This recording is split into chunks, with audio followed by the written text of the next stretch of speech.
Hello and welcome to another video of mine. This is going to be the first video on the Tower of Fantasy series. I hope to keep making them for a long time, but with launch being yesterday and me being able to play it for quite some time after the long logging queues, I wanted to make a video about how I feel after day one. And honestly, I feel like the game has good hopes. However, there are a lot of good points and a lot of bad points that I'd like to inform you all in case you're on the wall about trying to decide if you want to play this game or not. Like always, I'll just say it right at the front of the video. It's free, so if you want to try it out for yourself, just go do it. It's not like it's going to cost you any money. It's just going to cost you a little bit of time, but time is money, so take that with you will. Now, I have mixed feelings after day one. I feel good about it, so I'm going to keep playing it, but I feel like it has to start improving it, or I won't be playing after like the first month. Some of the good things are the story did catch my interest. From the very beginning, I was watching all the cutscenes and all the voice acting. I don't know if that was just because I know my stream wanted to see those, and I just didn't skip them, because usually I skip cutscenes when I'm alone, but it caught my interest and I continued to watch them. Every cutscene thus far in the story, uh, it has had voice acting. Now, and that's really good because not only did it have like all the characters have voice acting, but so did your main character. Like you actually feel like your main character is a character and not just a bystander while other people are talking. You're actually involved in all of it, which is really refreshing and nice. That being said, some of the scripts in the game were, for better or worse, they were kind of bad. They were kind of bad. The scripts felt really like, it felt like this is the first game they ever writ the writer ever wrote for, and it really showed. So it could improve over time because they start getting more and more comfortable writing. They start getting more and more comfortable with the characters, but the dialogue felt really, really, really rough. And some of the deliveries were just really bad. And I don't know if that's because of the voice actor or because of how they wanted it delivered. But the very one of the best things the game has going for it right now is its weapon system and combat. Its combat felt really, really good, and I could feel. I don't know who's played the game. Shoot, what is that game called? Scarlet Nexus. Yeah, Scarlet Nexus. I don't know who's played that game, but it feels like this combat system is like an unpolished version of that. And Scarlet Nexus's combat system is one of my favorite combat systems in the world. I wish there was an actual MMO, like Scarlet Nexus was just an MMO. I would be playing it all the time because of how good the combat felt. And that's what this combat feels like, but it's unpolished. So that means, since this is launch day, later down the line it will become more and more polished, and it'll probably become more and more like that. So I have great hopes for the future when it comes to the combat system. The weapon system, how it works is you roll for a character, and you get not only the character, but the weapon. Now, you can use the character, but mainly you're going to be using a weapon. You have three weapons that you can. You have like three weapon slots that you can play with. So that means you can cycle, like in the middle of combat, you can cycle between three weapons. You can set it so when you cycle to that weapon, you can change into that character. Or you can choose not to, and you can choose to play completely as your main character. The only difference between those two options are when you do like the ultimate ability, you won't have this like nice little animation that it does. I prefer doing it all as the MC because I feel like I'm my character. Um, and just it's being able to switch between weapons feels super nice. And they have a lot of weapon choices on. I mean, this is a Genshin clone. It's trying to compete with Genshin. Unlike Genshin, Genshin has a very limited amount of weapons. This has a lot of weapon choices, and so it feels like it has a lot of uniqueness to that. And I hope they keep adding more weapon types as the game goes on, and it doesn't just stick with this. Because if it does just stick with this, then it will run into the same problem with Genshin, where there just isn't enough weapon types to satisfy the need for change. Um, Now, overall, like I said, this is basically Genshin. It is a gacha system. Overall, the pity system is extremely good. It's not the best. Um, I prefer Arknight's system. The lower the total pity count, right, the better. This has a pity count of 80, which does suck. However, it's not bad. It's in no way, shape, or form bad. It's not.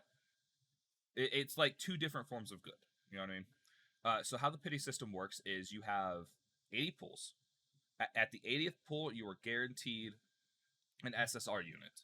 Now, if you get an SSR unit between those 80 pulls, it doesn't reset the counter. So you're completely fine. You can get like 4 SSRs, get to the 80 pull, and get the next one. Um, Now, when the limited banner ends, your rolls also don't reset. So like if you end that ban, if that limited time banner ends, and you had 40 rolls, then the next limited banner you'll start out at 40 rolls in that pity system. Now the only issue is that at the end of that pity system, when you're guaranteed an SSR, it's not guaranteed. It's never going to be guaranteed the banner character. It's just you're going to have a 50-50 shot of either going to be the banner character or another 5-star unit or SSR unit. Sorry, um, which can be bad if you're going for a specific character. How you circumvent this is their actual like guaranteed pity system. How their guaranteed pity system works is in the limited time banner, you have these special little currencies that you get every time you do a pull. And once you get enough of those, you can then buy the banner character. The problem with that is that you need 120, and at the end of the banner, those coins turn into the standard banner version of those coins. So you have to do the 120 pulls on that banner.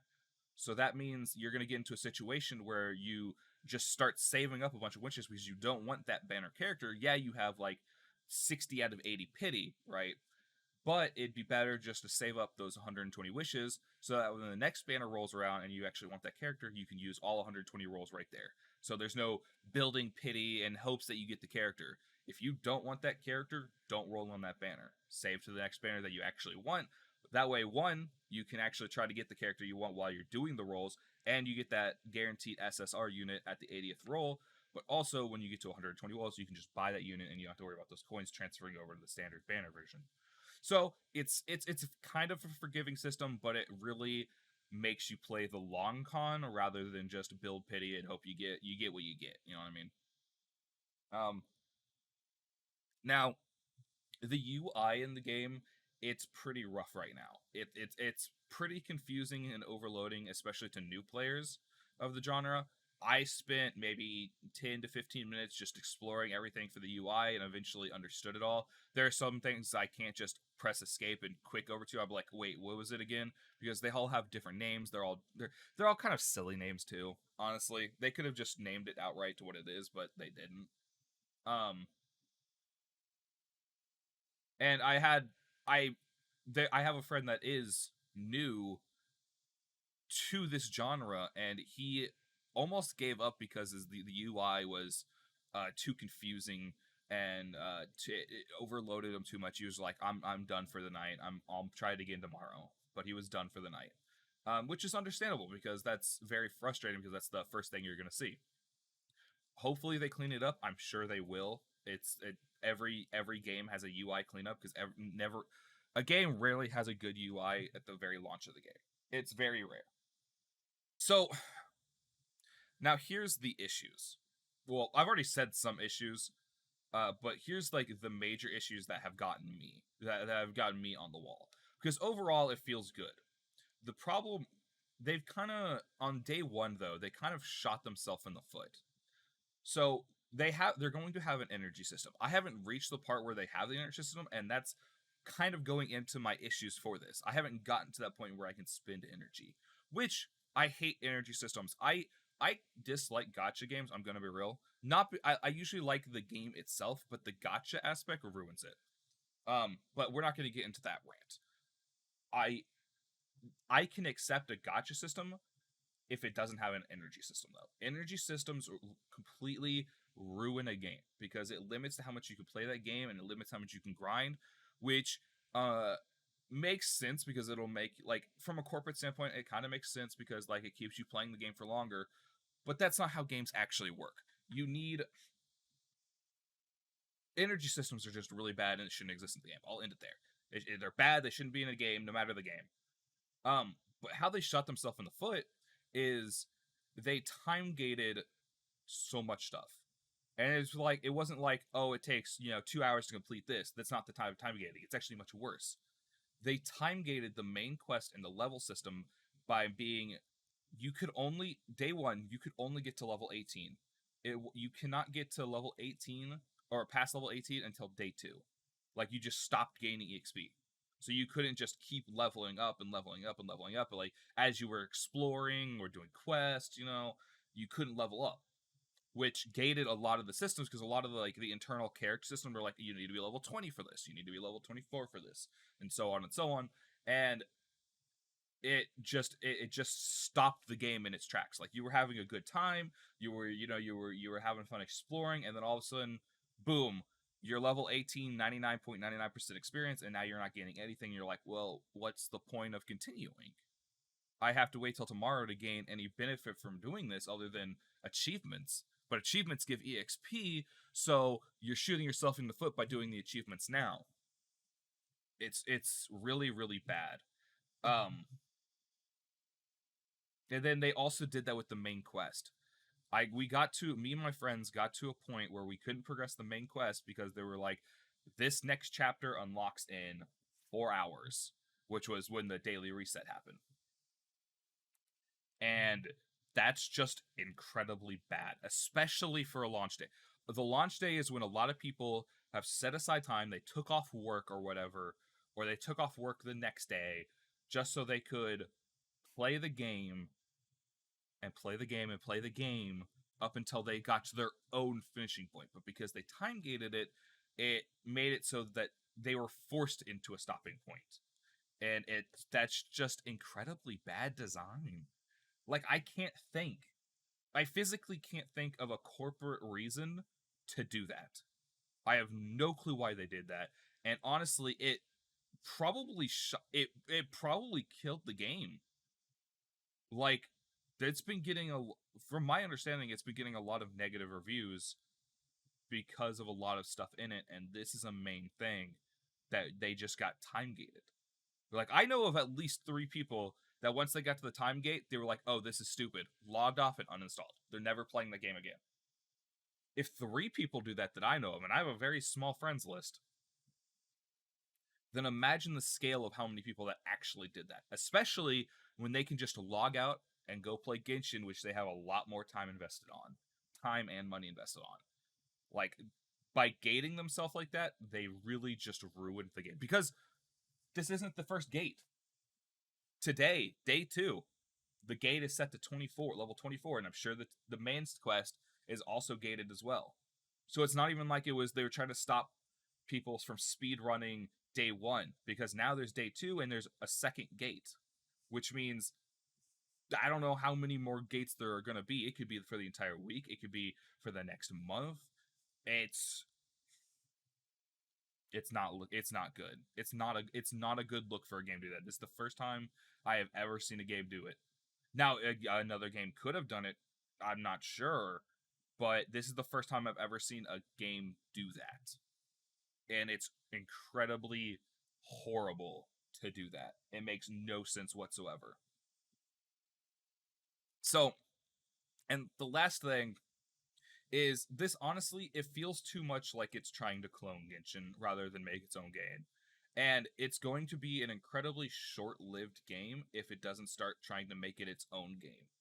Like, throughout the entire first chapter or first half chapter, I don't know what the stopping point was, it was constantly, oh, this is like Genshin. Oh, this is like Genshin. Oh, this is basically like Genshin. Like, those were the common things that me and my friends were saying, that it was like, oh, this is Paimon. Oh, this is how it does in Genshin, It's constantly being compared to Genshin, which given the genre it's in, will happen to an extent. But there were a lot of mechanics and stuff in the game that were like, oh, they're just copying Genshin. It wasn't like, oh, this is similarity because of the genre. No, it's just straight up they're copying Genshin, which they need to veer away from if they want to make it its own game. Because if they continue to clone Genshin, then that's all it will be known for, a Genshin clone. Why not just play Genshin if that's what this game is cloning, you know what I mean? It needs to be like, oh yeah, I play Tower Fantasy because of X, rather than it's a clone of Genshin and I don't want to support Mihoyo. Because most times they're just gonna play Genshin if it's just a clone. And that's how I'm kind of feeling right now. Like, after a month, I'm just gonna be like, well, why don't I just go back to Genshin? I have way more money spent, I'm way more farmed, and I will have just a better time overall because, I mean, it's just a clone of a Genshin game. I'll just play the original. So if it starts veering off on its own path and it realizes that it can't just clone Genshin, then it could get a lot better. But they have to do that. If they don't, they will lose fan base very quickly. They had a good launch because of how much backing they had from other creators, like content creators that were like, oh, it's a Genshin clone, I'm sure it'll be great. And they started playing it, they got a lot of hype for it. But the second those content creators are like, oh, it's not worth your time, boom, start plummeting. Once the players start realizing that it's not worth their time, boom, start plummeting. It's going to plummet very easily, and they need to watch out for that. And that's honestly my overall feel for the game. It has a great combat system. It has a great feel. It has the potential to be a great game. It just needs to make changes to be that great game and not just be a clone, a third party. Like the PETA Pokemon version versus the actual Pokemon version. You know what I mean? Like, it doesn't need to be that clone. It just needs to be its own game. Like, the combat system feels really good. I'm really excited to see how it goes when it's more and more polished. The weapon system, I love the weapon system, how I can play as the main character. I'm overall okay with the pity system, but there's a lot of stuff I really dislike about the game, and I'm hoping that it overall starts feeling better the more the time progresses, rather than I discover more and more flaws with it. Because there's nothing I hate more than being time gated, like energy systems, and just straight up, you can't do this until X amount of hours has passed. Um, Anyways, let me all know what you think about the game in the comments below. Don't forget to like and subscribe, and I will see you all in the next video. Bye bye.